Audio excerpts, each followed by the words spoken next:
Olá, amigos! Sejam bem-vindos a mais um vídeo do meu canal. Eu sou o Lucas Knipe e vamos falar sobre a seleção brasileira que vence a seleção da Escócia por 3-0 e está garantido na próxima fase da Copa do Mundo. E assim, passa em primeiro lugar, teoricamente vai ter um oponente mais acessível, né, no 16º avos de final e nas oitavas.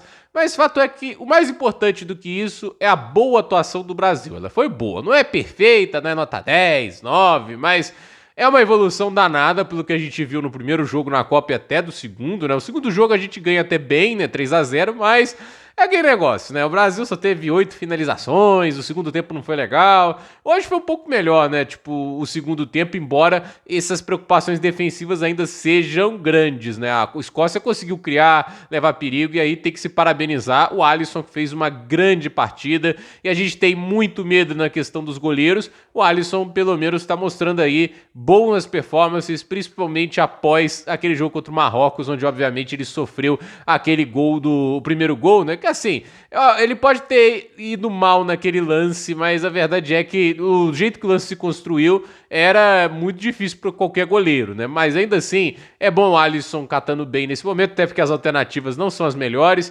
Então, gostei da atuação do Alisson, gostei da atuação do ataque, Matheus Cunha, Bruno Guimarães, o Paquetá e principalmente o Vinícius Júnior, que desencantou nessa Copa, em 4 gols marcados, participou de quase todos os gols do Brasil nessa Copa, o Vinícius, é impressionante, tá jogando muito futebol e a gente vê finalmente ele fazendo a diferença. É nisso que eu queria depositar confiança na seleção brasileira. Nem Neymar, né? A gente já fala do Neymar depois, mas assim, agora, 2026, a gente tem que pensar que um dos destaques do Real Madrid pode fazer a diferença na seleção e hoje ele fez isso, assim como tinha feito nos jogos anteriores.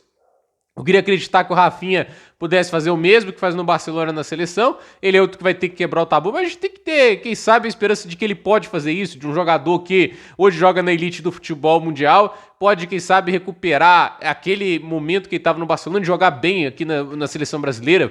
A gente tem que acreditar nisso. É isso que vale mais a pena acreditar. Naquilo que vem mostrando performance e produção, mais consistentemente no presente, não viver de passado. Eu acho que isso que é importante para o Brasil, e hoje foi importante isso. Eu acho que é nítido também a melhora do time titular com o Matheus Cunha em vez do Igor Thiago. Inclusive a performance do Igor Thiago foi tão catastrófica que nem tá entrando mais no banco, né? Tipo, ele tá no banco, mas nunca entra mais no segundo tempo. O Endrick acaba sendo o preterido, né? Tipo assim, o preterido no sentido, o preferido, né? Pra entrar e substituir o Matheus Cunha. Então, assim, eu acho que o Brasil hoje mostrou um bom nível de construção ofensiva, a marcação melhorou muito, no primeiro jogo foi horrível, no segundo jogo já mostrou alguma melhora, mas a gente também tinha que pensar que era o Haiti, então, e como confirmar? A Escócia é uma seleção decente, não é extraordinária, não é excepcional, é decente, mas já é um bom teste, não é o tipo de seleção que você ganha de 3-0 jogando qualquer coisa. Então,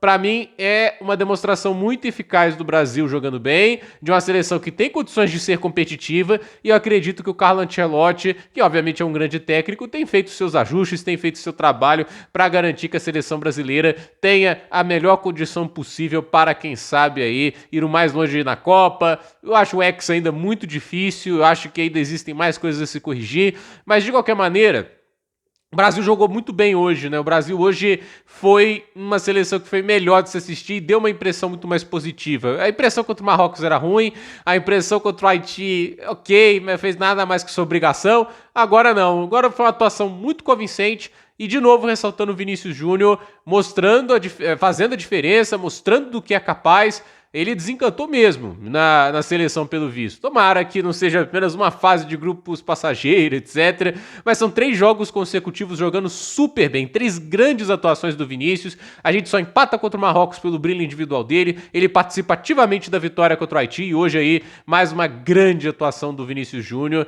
E assim, a gente tem que falar também das entradas no segundo tempo. Infelizmente, as alterações não foram lá do melhor efeito possível. E a gente tem que comentar primeiro sobre o Martinelli, acho que eu quero falar antes dele. Se fosse o Rafinha fazendo a atuação do Martinelli, o que ele estaria sendo apedrejado, né? Eu acho que tá tendo exagero inacreditável no hate em cima do Rafinha, mas até porque eu acredito que ele pode ser muito útil para a seleção se ele conseguir jogar bem. Agora, o Martinelli, nossa, essa partida foi dura, né? Inclusive no final, quase custou um contra-ataque, deu sorte de não levar um cartão amarelo, foi uma atuação bem ruim dele, jogou mal.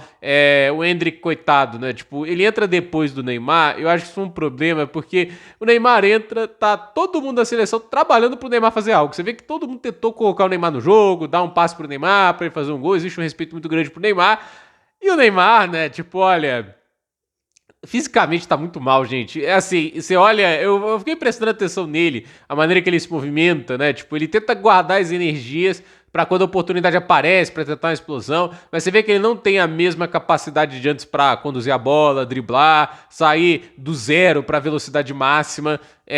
Ele tá sem confiança também, isso tá muito nítido, ele não tem uma confiança tão grande no físico dele como ele teria nos dias de glória. E assim, eu mantenho a minha opinião, eu não acho isso uma convocação boa no sentido de performance. É uma convocação de nome, midiática, que a gente sabe o tamanho dele para essa geração do futebol brasileiro, é o melhor jogador da geração pro futebol brasileiro, é claro, não do mundo, aí tá longe disso, mas a questão ele não foi convocado pelo que ele tá fazendo recentemente, ele foi convocado pelo nome, e tem nome, mas isso não quer dizer que o nome dele vai carregar os gols. E eu acho assim, a atuação dele hoje, ele finaliza uma bola, ele tenta dar um passe outro, tipo, assim, não é o suficiente pra você olhar e falar, nossa, ele vai fazer a diferença. A gente olha o Messi, por exemplo, a comparação é brutal, o Messi é mais velho que o Neymar, inclusive 4 anos mais velho do que o Neymar. E a idade que o Neymar vai ter na próxima Copa não é o que o Messi tem hoje. E aí você vê, fisicamente o Messi aguenta jogar os 2 jogos quase que inteiro e ele corre mais, né? Tipo, mais que o Messi fique andando no campo em alguns momentos, mas você vê que quando ele precisa dar uma explosão extra, ele tem energia, ele tem a capacidade disso. O Neymar, não. Infelizmente, é a realidade. E assim, eu não acho que ele vai melhorar muito disso. Você já viu ele no Santos nesse último ano e meio. Não é animador, não é nada disso. E na Copa do Mundo, assim, a Escócia, em teoria, tá longe de ser o maior desafio. Agora que é mata-mata, o desafio só vai ficar pior, só vai ficar cada vez mais duro. E aí a minha pergunta é, como é que ele vai reagir a isso? Como ele vai conseguir sustentar alto nível jogando dessa maneira? Sinceramente, assim, porque se ele jogou hoje, é porque ele tá na condição pra jogar. Essa é a ideia. E se isso é a condição de jogo dele, olha, a gente tem que resolver com o que a gente tem. E a verdade a maior fragilidade do Brasil não tá no ataque. O ataque, inclusive, tá recheado de bons nomes. É uma pena até que a gente teve desfalques importantes, como é o caso, por exemplo, do Estevão. O Estevão faz falta nessa seleção. E, infelizmente, o João Pedro não tá. Eu acho que o João Pedro seria uma ótima alternativa pro ataque, mas ele não foi convocado. Pra mim, assim, a seleção brasileira tem que depositar sua chance de título nos destaques que estão fazendo a diferença no time titular, porque é eles que nos deram essa vitória hoje. Então, gente, por esse vídeo é isso. Dúvida nos comentários, deixe seu like, se inscreva no canal, compartilhe esse vídeo. Até o próximo vídeo.